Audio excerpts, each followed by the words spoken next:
This is not just from the mind. This song of worship is a bridge out of who I am and what I give to God. It's my life, it's my heart, all the things I love. Yeah. My name is Letitia Davis, and welcome to Letitia's Heart, where you will experience all the things that I love: music, ministry, fashion, and life. If you have been with me for the last 5 weeks now, I just want to say a huge thank you. Thank you for sticking with me. Thank you for viewing. Thank you for your feedback and your comments. Thank you. I know your time is precious, and so the fact that you have taken 20 to 30 minutes out just to listen to what God has to say in regards to worship, I greatly appreciate it.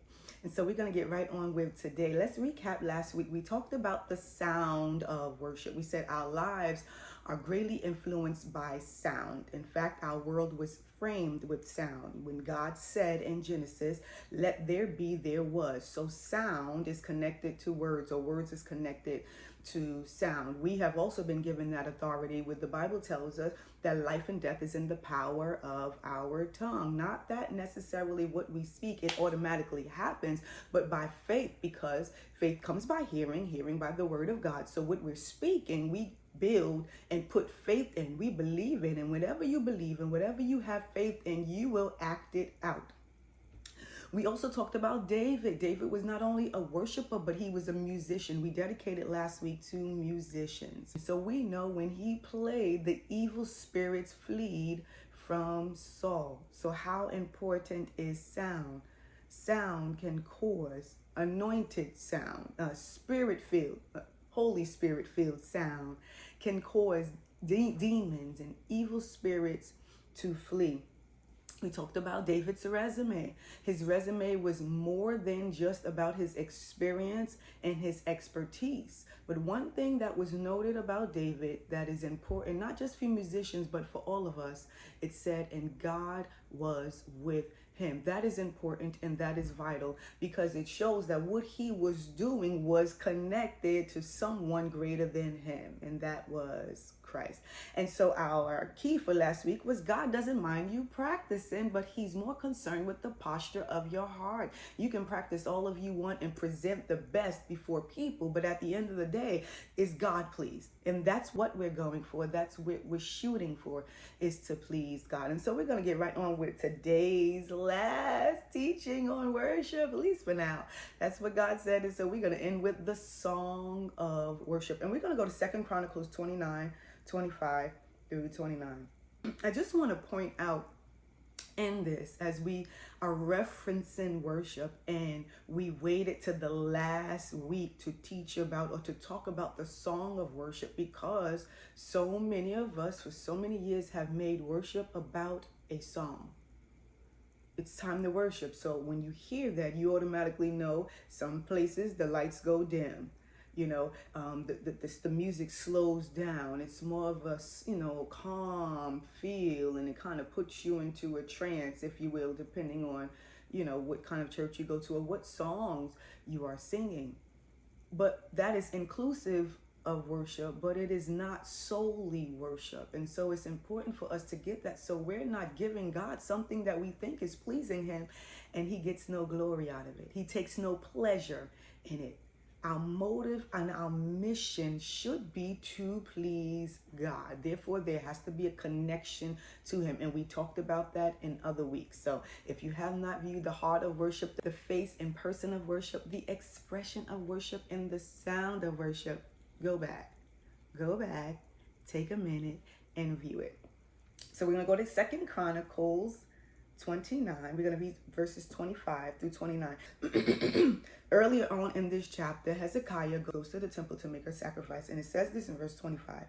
"And he set the Levites in the house of the Lord with cymbals, with psalteries, and with harps, according to the commandment of David, and of Gad the king's seer, and Nathan the prophet.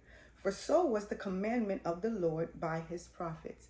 And the Levites stood with the instruments of David, and the priests with the trumpets. And Hezekiah commanded to offer the burnt offering upon the altar. And when the burnt offering began, the song of the Lord began also. with the trumpets and with instruments ordained by David, king of Israel. Verse 28 says, and all the congregation worshiped, and the singers sang. They worshiped, and the singers sing. So here it is spoke of as two different things. They worship and the singers sing. Well, we always think worship is singing. So if that be the case, why would it state that they worship and the singers sing? It would be all in one. It goes on to say, and the trumpeters sounded, and all this continued until the burnt offering was finished. And when they had made an end of offering, the king and all that were present with him bowed themselves and worshiped. They bowed with worship, the posture of their heart. In week 1, where we talked about the heart of worship, I gave a definition of worship with one word: submission. They bowed with worship, their posture, their surrender, their submission was expressed in worship while they were singing. They worshiped him, and while they would worship, bowing, reverencing him, submitting their posture, they sing songs. So worship is not solely singing, but singing comes through our worship to God, which means my submission and my surrender to him. So as I'm giving of myself to him, now those songs are connected. We talked about connected, the why, which is Christ. My song is connected to my reason, my motive, my mission, my foundation. And what is that? It is Christ. It's important for us to get this so we are not continuing to do something in church, because most of the times, for some people, worship is just a thing that they do in church. So we cannot continue to give something to God that does not reflect God. We cannot continue to give something to God that God is not pleased with. We cannot continue to give something to God that is not connected to God. We cannot continue to give something to God that does not look like him. And we talked about this in previous weeks. And so it's important for you to go back so this all, makes sense about the connection, about our why, about submission. If not, once again, we'll come together corporately and give God something that is not pleasing to him, which means we would have wasted time in service, producing or giving an expression of worship that's not connected to the heart of worship. And it all begins, as we talked about in week 1, with the heart of worship. It starts within. Before there's an expression, before there is a song, which is really just lyrics, there has to be something within that these things are birthed out of. So all of this began a couple of months ago while I was studying. I heard the Lord say the sound of worship has changed because music is being birthed out of the knowledge of God without having the heart of God. The sound of worship has changed because music, songs, lyrics are being birthed just out of the knowledge of God without having the heart of God. So initially I paused and my response was like, well, Lord, isn't the knowledge of you what we're supposed to have? And he said, yes, but knowledge without application is nothing more than information. Sort of like the Bible where it tells us, don't just be hearers of the word. We need to also be doers of the word.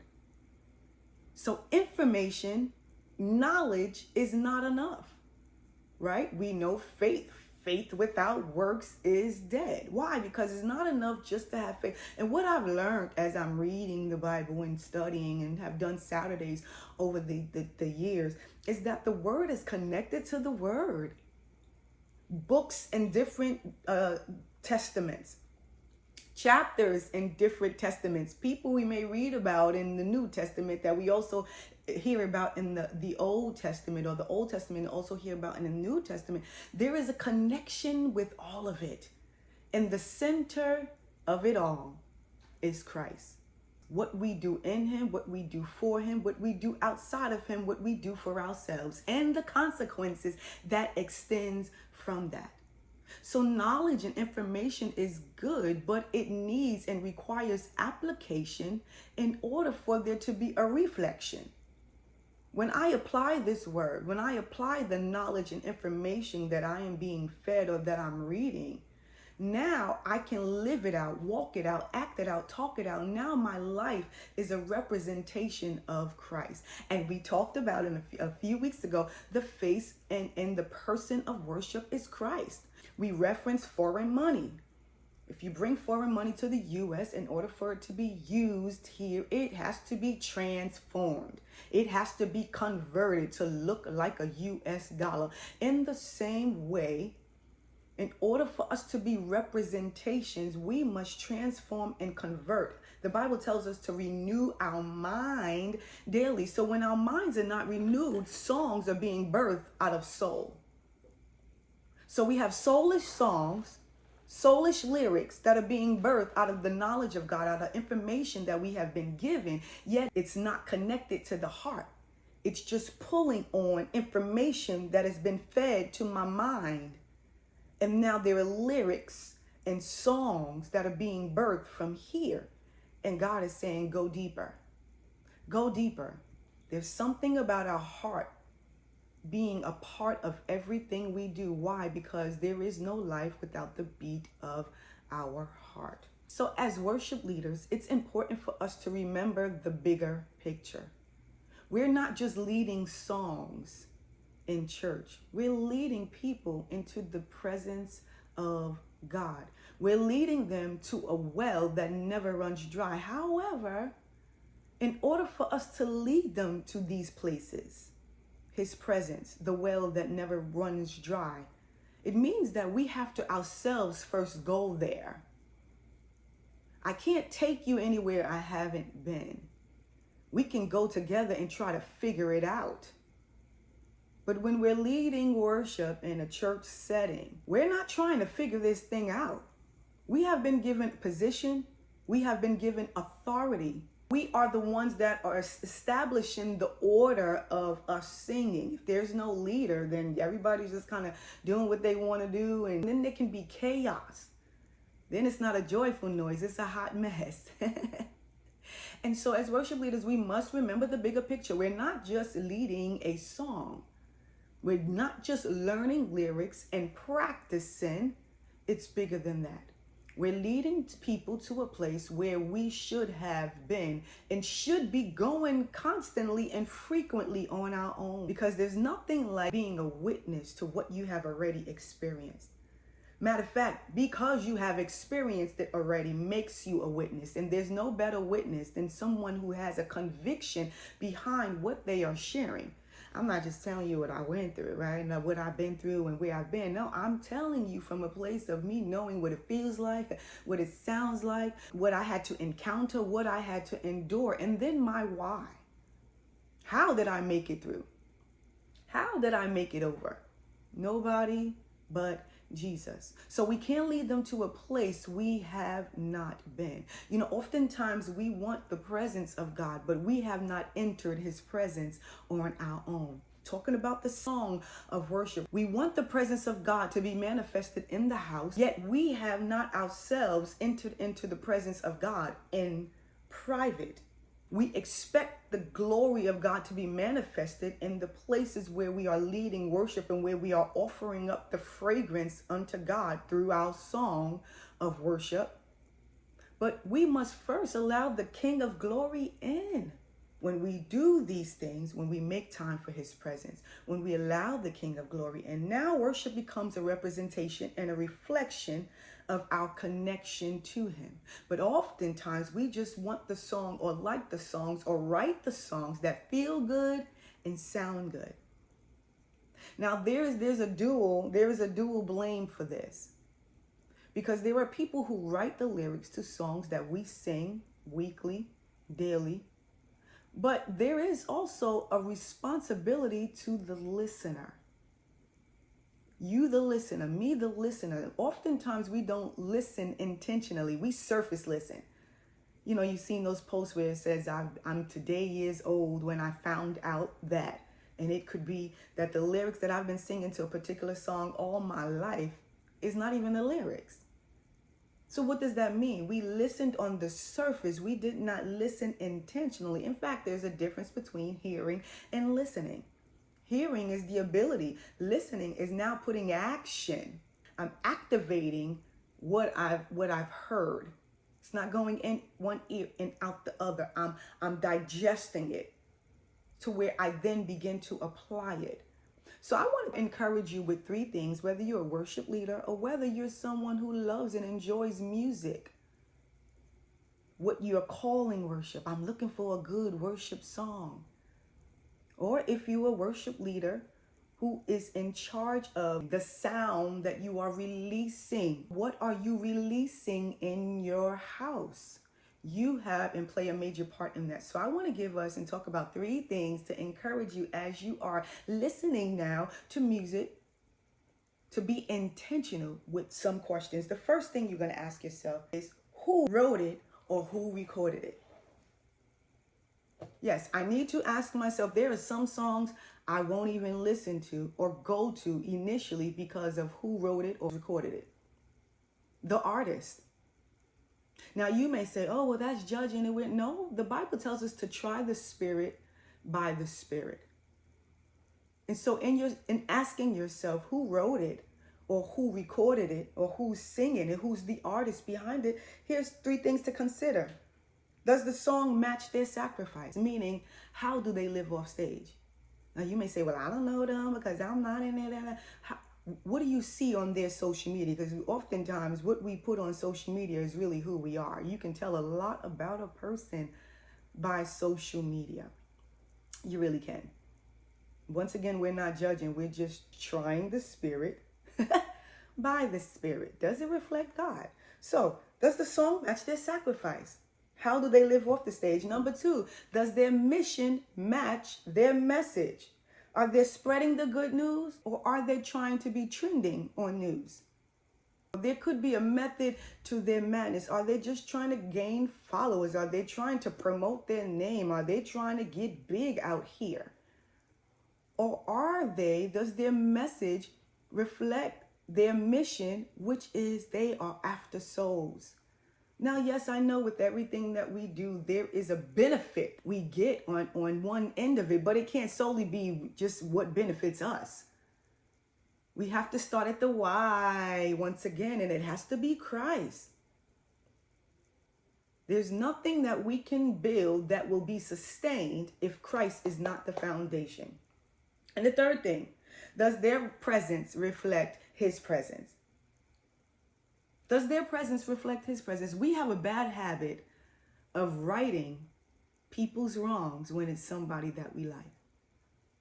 When we like someone, we tend to be so forgiving of their wrong, so forgiving of their sin, so forgiving of something that they have done or doing or have said that we know does not please God. We got a little check like, that was a little, but I still love them. And so we're just going to excuse the wrong. Now, I'm not telling you to go do a YouTube page about it. I'm not telling you to go and post about it. I'm not telling you to start an argument about it. But you have to know the truth. Why? Because I am being influenced by the sound. And if we're listening to someone whose sound does not reflect or their message does not reflect Christ, if their presence doesn't reflect his presence, if their life does not mirror him, then the songs that they are singing is being birthed out of carnality. It's being birthed from a place of idolatry. And now I'm being influenced by it and soaking it all up because I'm not being intentional about what I'm thinking. I'm not being discerning. That is my prayer in this hour. Lord, make me more discerning. Make me more discerning in everything that I do. But we got to stop righting people's wrongs when we like them. But then when we don't like them, we're quick to crucify them, quick to tear them apart, quick to put them on a cross, quick to cancel them. Everybody's being canceled now. We quick to cancel those that we don't really care about, those we don't really know, those that, But when we love you, we give you grace. There's a way to acknowledge that someone is wrong and still love them. We do it all the time with family, with children, with friends, with people that we love, that we have a connection to.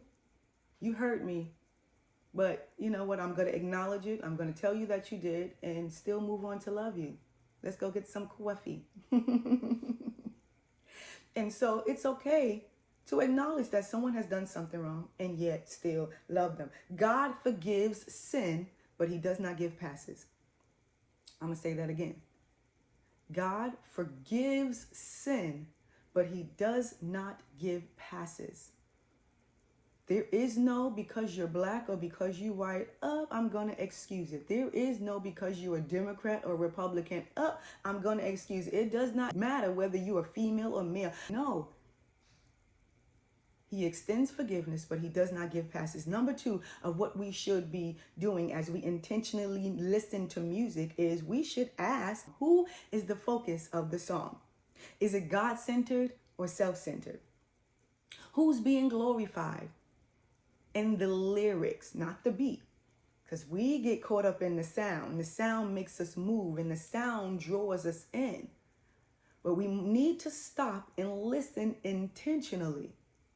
Who is the focus in the song? Is God the focus or is the individual singing it the focus? Do you come out of it encouraged with focusing more on you as it relates to what you're singing in that song? Or is it all about God? And the third thing, we need to be intentionally listening for exactly what is being said.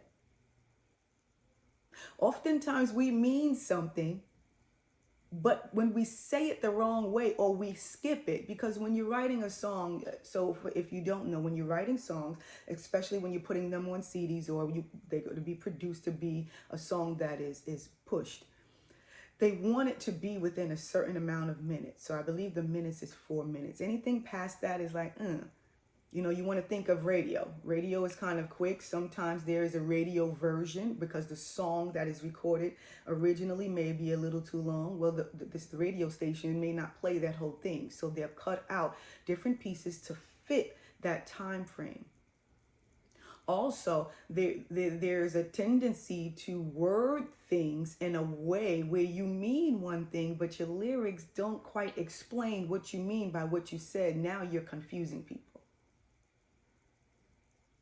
And so there's a particular song that that has the lyrics, if it's not pleasing to you, take it out of me.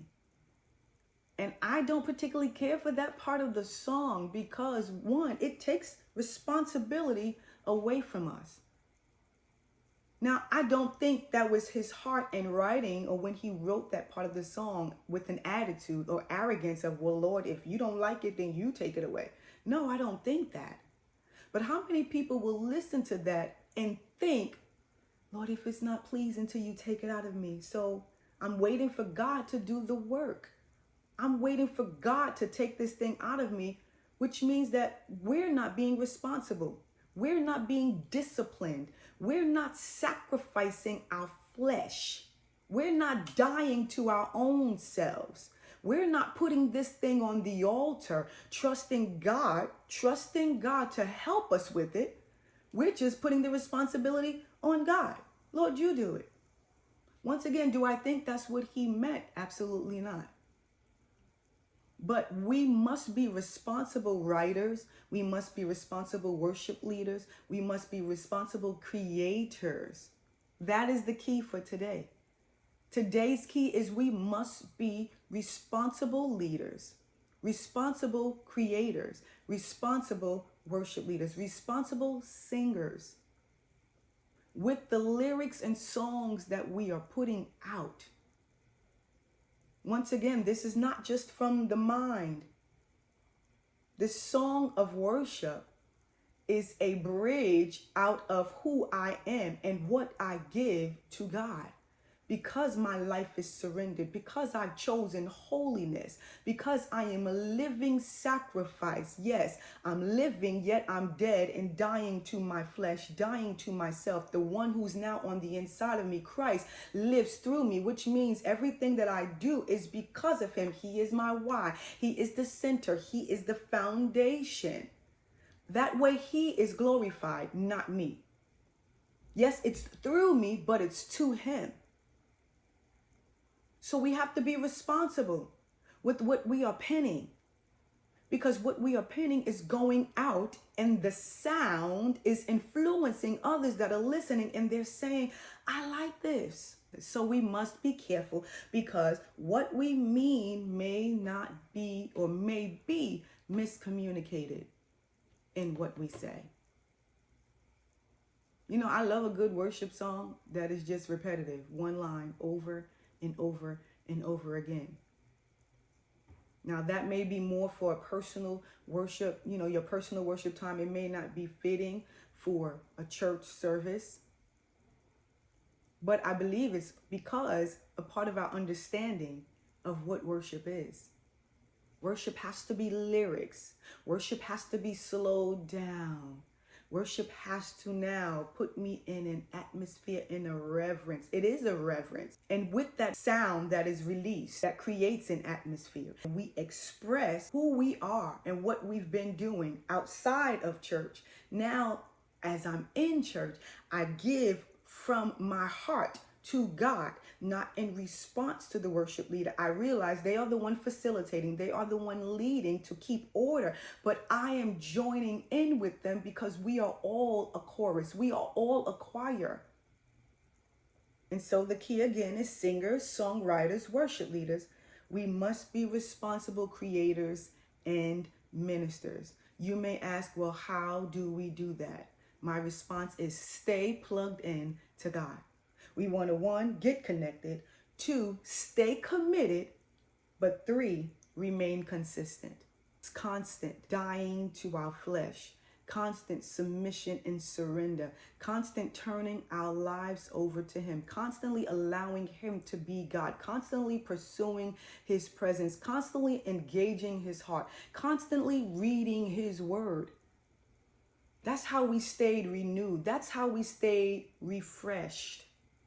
Just as we shower each day to refresh our natural bodies, our spiritual beings and our spiritual minds stay refreshed by us constantly getting in the word to be renewed, getting in the word to find out what he says, getting in the word to find out our responsibility, getting in the word to find out who we are, getting in the word to find out what he said about what we're going through. So when we go through, we don't lean onto our own understanding, but we are reminded of what he said.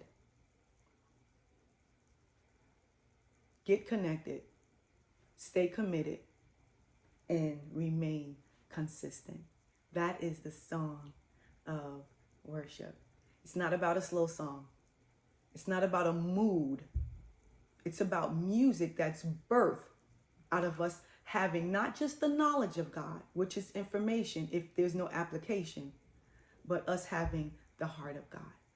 I pray that you have been blessed by this worship series, if you want to call it that. The heart of worship. Let's briefly go through the last 5 weeks. The heart of worship, submission. It starts within. The face and person of worship is Christ, not the worship leader, or not your pastor. They facilitate that, but they are not the face or the one we worship. The expression of worship must be connected to a why. We're not just lifting hands, crying, singing songs. It's connected to our why, and our why or our foundation should be Christ. If not, it's performance. It's something that we're doing that's just on display and beautiful, but it brings God no pleasure, because he does not get pleasure in anything that's outside of him. The sound of worship. The sound is developed in his presence, whether you're leading worship, whether you're playing an instrument, or whether you're someone who engages in singing songs of worship, which should be all of us, not just in church, even in your house, even in your alone time. Secret about me: I create songs when it's raining and my windshield wipers is going. I start hearing stuff and I just start singing, and that windshield wiper now becomes my beat. That's a fun fact about me. A little silly, but it is what it is. And then today, as we talked about the song of worship, it must be God-centered, not self-centered. I pray that you have been blessed, and I pray that you learned something. Hey, if you heard something or God shared something or expounded with you, please feel free to share it with me. Till next time, the key is worship. Use your key.